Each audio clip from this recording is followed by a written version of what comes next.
Hello viewers, আসসালামু আলাইকুম। সবাইকে স্বাগত জানাচ্ছি মান্নান জিকের পক্ষ থেকে। আজকে আমি এই মান্নান জিকে বইয়ের একটু রিভিউ দিব 2 থেকে 3 মিনিটে। তো বইটাতে কি আছে, বইটা হলো সাধারণ জ্ঞানের প্রস্তুতির জন্য এক অসাধারণ বই এবং সাধারণ জ্ঞানের বিশেষ প্রিলিমিনারি 200 নম্বর প্রস্তুতির মধ্যে 70 নম্বরের প্রস্তুতির কোর্স এখানে কমপ্লিট হবে। বাংলাদেশ বিষয়াবলী, আন্তর্জাতিক বিষয়াবলী, ভূগোল এবং সুশাসন, অর্থাৎ সাধারণ জ্ঞানের 4টা সাবজেক্টই এখানে অন্তর্ভুক্ত করা আছে। এবং বইটার বিশেষ বৈশিষ্ট্য হলো বইটা কিন্তু অনেক বেশি বড় না, আবার অনেক বেশি ছোটো না, মিডিয়াম সাইজ, এবং পড়তে খুব ভালো লাগবে। এবং আরেকটা বিশেষ বৈশিষ্ট্য হলো মূল পড়াটা হলো এরকম যে কোনটা পড়বেন আর কোনটা বাদ দিবেন, এই বিষয়টা অনেক বই, সাধারণ জ্ঞান অনেক বই দেখছি একটা বাংলাদেশ বিষয়াবলী 1000 পৃষ্ঠা, আন্তর্জাতিক বিষয়াবলী 800 পৃষ্ঠা, এভাবে সাধারণ জ্ঞান পড়তে আপনার 2000 পৃষ্ঠা লেগে যাবে। এই জন্য পড়তে অনেকে হতাশ হয়ে যান, কী পড়বেন আর কী বাদ দেবেন। এই বইটাতে কী পড়বেন আর কী বাদ দেবেন এটা আপনার নিয়ে টেনশন করতে হবে না, কেননা যা পড়তে হবে না এগুলি দেওয়া নাই, আর যা পড়তে হবে সেগুলি এখানে ইনক্লুড করা আছে। তো বইটার বিশেষ বৈশিষ্ট্য কি, তাহলে 1-এর ভিতর 4 পেয়ে গেলেন। আর একটা বৈশিষ্ট্য আমি যদি সূচিপত্র একটু দেখাই, কি বইটা 2 ভাগে ভাগ করা হয়েছে, একটা হলো সাজেশন এবং টিপস পার্ট, এবং 2 নম্বর পার্ট হলো বিষয়ভিত্তিক আলোচনা। তো একটু বলি সাজেশন এবং টিপসে কী আছে। বিগত বছরের বিসিএসের 10টা সাবজেক্ট, শুধু বাংলাদেশ, আন্তর্জাতিক, ভূগোল, সুশাসন না, ম্যাথমেটিক্স, ইংলিশ, এরপরে আপনার ডেইলি সায়েন্স, কম্পিউটার, সবগুলি টপিক্স এখানে বিগত বছরের প্রশ্ন অ্যানালাইসিস করা আছে, এবং কোন কোন টপিক্স থেকে বেশি প্রশ্ন থাকে সেটা অ্যানালাইসিস করে দেওয়া আছে। আর একটা বিসিএস প্রিলি, রিটেন এবং ভাইবার মান বন্টন দেওয়া আছে। কীভাবে বিসিএস প্রিলিতে কোন কোন টপিক্স পড়লে 130+ নাম্বার পাওয়া যেতে পারে সেগুলি একটি সামারি দেওয়া আছে। এরপরে বিগত বছরের প্রাইমারি পরীক্ষার প্রশ্ন অ্যানালাইসিস দেওয়া আছে এবং সাজেশন দেওয়া আছে।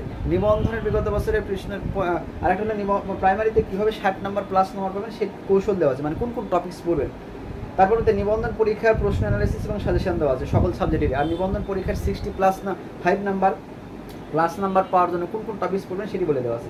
উপসহকারী কৃষি কর্মকর্তাদের 2008 সাল থেকে শুরু করে 2021 সাল পর্যন্ত যা পরীক্ষা হয়েছে সকল প্রশ্নের অ্যানালাইসিস এবং সাজেশন দেওয়া আছে। পাশাপাশি হলো কীভাবে 70+ নাম্বার পাওয়া যেতে পারে উপসহকারী কৃষি কর্মকর্তা প্রস্তুতির ক্ষেত্রে, কোন কোন টপিক্স গুরুত্বপূর্ণ সেটা এখানে বলা আছে। বিসিএস এর লিখিত পরীক্ষার আপনার সাজেশন দেওয়া আছে, বিগত বছরের প্রশ্ন অ্যানালাইসিস। পাশাপাশি হলো আপনার এখানে আপনার ভাইবার প্রশ্ন কেমন হবে, ড্রেস কোড কেমন হবে, আচরণ কেমন হবে, এই ধরনের টিপস দেওয়া আছে। আবেদন, বিসিএস আবেদন এবং ক্যাডার চয়েস কীভাবে দেবেন সেটা সম্পর্কে এখানে বলা আছে। তারপরে জব সলিউশন কীভাবে পড়বেন সেটা বলা আছে। পত্রিকা পড়বেন কীভাবে এবং কী পড়ার কৌশল এটা বলা আছে। প্রিলিতে ফেল করার কারণ এবং পাস করার টিপস দেওয়া আছে। পড়া মনে রাখার কৌশল, 3 মাসের সিলেবাস শেষ করার কৌশল, পরীক্ষার আগের সপ্তাহে কী করবেন, পরীক্ষার দিন কী করবেন, পরীক্ষার আগের রাত্রে কী করবেন, সেটা হলো এখানে বলা আছে। অর্থাৎ বিভিন্ন রকম টিপসও আপনার দেওয়া আছে। আর একটা হলো বিষয়ভিত্তিক আলোচনা। প্রথমে বলা আছে এখানে দেখেন, প্রত্যেকটা যখন অধ্যায় শুরু হয়েছে ওই অধ্যায়ের বিগত বছরে কয়টা প্রশ্ন আসছে। যেমন হলো বাংলা 1 নম্বর অধ্যায় হলো এশিয়ার ইতিহাস, দক্ষিণ এশিয়া, দক্ষিণ পূর্ব এশিয়া, এখানে শুরুতে দেওয়া আছে ওই অধ্যায় থেকে বিগত বছরে কয়টা প্রশ্ন আসছে, 10তমতে কতটা, 11তম বিসিএস কতটা, শুরু করে এই আপনার 46তম বিসিএস পর্যন্ত কতটা প্রশ্ন আসছে, সেভাবে কিন্তু এখানে প্রশ্নগুলি সাজানো আছে এবং সেই অনুযায়ী আলোচনা করা আছে। আর একটা বিশেষ বৈশিষ্ট্য হলো প্রতিটা অধ্যায় আলোচনা শেষে, লেকচার আলোচনা শেষে আবার ক্লাস টেস্টের প্রশ্ন দেওয়া আছে। অধ্যায় ভিত্তিক অর্থাৎ লেকচার ভিত্তিক ক্লাস টেস্টের প্রশ্ন, অপশান ছাড়া প্রশ্ন দেওয়া আছে। আর অপশান ছাড়া যদি আপনি পারেন তো ভালো, না হলে নিচে আবার উত্তর দেওয়া আছে, আপনার উত্তর দেখে নেবেন যতটা আপনার। আর একটা হলো 4টা লেকচার পর পরে আবার রিভিউ টেস্ট দেওয়া আছে। প্রত্যেকটা লেকচারের পরে তো 50 মার্কের ক্লাস টেস্ট দেওয়া আছে, 4টা লেকচার পরে বা অধ্যায় শেষে আবার হলো রিভিউ টেস্ট দেওয়া আছে। ওই 4টা লেকচারের উপর আবার প্রশ্ন করা হয়েছে। এভাবে প্রত্যেকটা সাবজেক্টের ক্লাস টেস্ট দেওয়া আছে। এবং পরবর্তীতে সর্বশেষে দেখেন গুরুত্বপূর্ণ বিষয়গুলি আবার যখন আন্তর্জাতিক বিষয়গুলি 13টা অধ্যায় শেষ হয়েছে তখন কি দেওয়া আছে, আন্তর্জাতিক বিষয়গুলির সকল সংগঠন একসাথে দেওয়া আছে। আন্তর্জাতিক বিষয়গুলির সকল রাজধানী, সদর দপ্তর, যুদ্ধ, চুক্তি, গুরুত্বপূর্ণ প্রশ্নগুলি আবার একসাথে দেওয়া আছে। আন্তর্জাতিক বিষয়গুলির সকল সাল এবং তারিখ সবগুলি একসাথে দেওয়া আছে। এইভাবে বাংলাদেশ বিষয়াবলী আপনার একটা অধ্যায় আলোচনা করা আছে, ক্লাস টেস্ট, রিভিউ টেস্ট এবং গুরুত্বপূর্ণ প্রশ্ন, বাংলাদেশ সংবিধান থেকে প্রশ্নগুলি একসাথে দেওয়া আছে অনেক। তারপরে তো হলো আপনার ভাষা আন্দোলন, মুক্তিযুদ্ধ থেকে প্রশ্ন দেওয়া আছে, সাল তারিখ সবগুলি একসাথে দেওয়া আছে। এরকম ভূগোলেও সব একই রকম বিষয়। আর সর্বশেষ যে বিষয়টা অ্যাড করা হয়েছে 10টা মডেল টেস্ট দেওয়া আছে।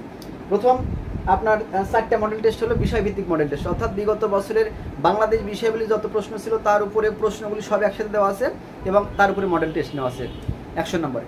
আবার বিগত বছরের আন্তর্জাতিক বিষয়াবলী যত প্রশ্ন আছে 10তম থেকে 46তম বিষয়ে সবগুলি একসাথে দেওয়া আছে। তারপরে আবার 100 নম্বর মডেল টেস্ট। তারপরে ভূগোলের সকল মডেল বিগত বছরের বিসিএস এর প্রশ্ন একসাথে দেওয়া আছে, তারপরে মডেল টেস্ট। সুশাসনের বিগত বছরের বিসিএস এর প্রশ্ন সবগুলি একসাথে দেওয়া আছে, তারপরে হলো মডেল টেস্ট। এইভাবে 4টা সাবজেক্ট ভিত্তিক বিগত বছরের প্রশ্নগুলি দেওয়া আছে, মডেল টেস্ট হলো। তারপরে আবার কি হয়েছে, জব সলিউশন। আবার জব সলিউশন বিগত বছরের আপনার 10তম থেকে শুরু করে 2025 সাল পর্যন্ত যতগুলি পরীক্ষা হয়েছে জব সলিউশনের সাধারণ জ্ঞানের প্রশ্ন অ্যানালাইসিস করে তার উপরে 2টা মডেল টেস্ট নেওয়া আছে। বিগত বছরের প্রাইমারি পরীক্ষার প্রশ্নের উপরে সাধারণ জ্ঞানের প্রশ্ন ছিল, তার উপর মডেল টেস্ট নেওয়া আছে। নিবন্ধনের প্রশ্নের উপরে অ্যানালাইসিস করে মডেল টেস্ট নেওয়া আছে। এরপরে উপসহকারী কৃষি কর্মকর্তাদের বিগত বছরের প্রশ্নের উপর অ্যানালাইসিস করে আবার মডেল টেস্ট দেওয়া আছে। তার মানে শেষে আপনাদের এই আরেকটা বিষয় হলো এই বিষয় এই ইয়েটা কিন্তু বইটা কিন্তু ফ্রিলি এবং রিটেন দুটার জন্য প্রযোজ্য হবে, কারণ এই বইটা কিন্তু এখানে কিন্তু এমসিকিউ আকারে না, এটা হলো বর্ণনামূলক দেওয়া আছে। যেমন এখন হলো উপসহকারী কৃষি কর্মকর্তাদের লিখিত পরীক্ষার প্রস্তুতি নিতেন অনেকে, এখন বলছে জাতিসংঘ গঠনের প্রেক্ষাপট। জাতিসংঘ গঠনের প্রেক্ষাপটটা আমার এখানে সুন্দর করে দেওয়া আছে। জাতিসংঘ গঠনের প্রেক্ষাপটে যদি মুখস্থ করে তাহলে আপনার ফ্রিলিতেও হয়ে যাবে, আবার আপনার রিটেনও হয়ে যাবে। জাতিসংঘ গঠনের প্রেক্ষাপট সুন্দর করে দেওয়া আছে, জাতিসংঘ গঠনের প্রেক্ষাপট সুন্দর করে সব দেওয়া আছে, তাহলে এটা ফ্রিলিও হবে, আপনার রিটেনও হবে। আর একটা একটু বলে রাখি, দেখেন একটু যে কীভাবে দেওয়া আছে, এই যে হলো ক্লাস টেস্টের প্রশ্ন উত্তর, ক্লাস টেস্টের প্রশ্ন উত্তর এইভাবে দেওয়া আছে। তো আশা করি বইটার আগে মূল্য ছিল বেশি, এখন ডিসকাউন্ট দিয়ে মাত্র 200 টাকায়, মাত্র 200 টাকায় বইটা আপনারা নিতে পারবেন এবং আমার কাছ থেকে সরাসরি নিতে পারবেন। এবং বইটা নেওয়ার জন্য আপনার মান্নান জিকে ফেসবুক পেজে মেসেজ দেন বইটি নিতে চান, অথবা আপনার 0728 এই নাম্বারে হোয়াটসঅ্যাপে মেসেজ দিবেন, কল দিবেন না, মেসেজ দিন আর কি। আগ্রহী যারা তারা যোগাযোগ করতে পারেন। হ্যাঁ, তো সবাইকে ধন্যবাদ জানাচ্ছি এবং আজকের মতো এখানে সেই বইটা। আরেকটা হলো যারা বইটা নেবেন তারা সাথে সাথে কিন্তু মেসেঞ্জার গ্রুপে আপনাদের অ্যাড করা হবে এবং ওই গ্রুপে প্রত্যেক দিন পরীক্ষা হয়। এই যে বললাম বাংলাদেশ বিশ্ববিদ্যালয় আন্তর্জাতিক ভূগোল সুশাসনের পরীক্ষাগুলি হবে, মডেল টেস্টের পরীক্ষা হবে, মোট 62টা পরীক্ষা ফ্রি দিতে পারবেন। বই নিলে আপনার ফ্রি প্রত্যেক দিন একটা করে পরীক্ষা দিতে পারবেন রুটিন অনুযায়ী। তো ধন্যবাদ জানাচ্ছি সবাইকে, আল্লাহ হাফেজ, আসসালামু আলাইকুম।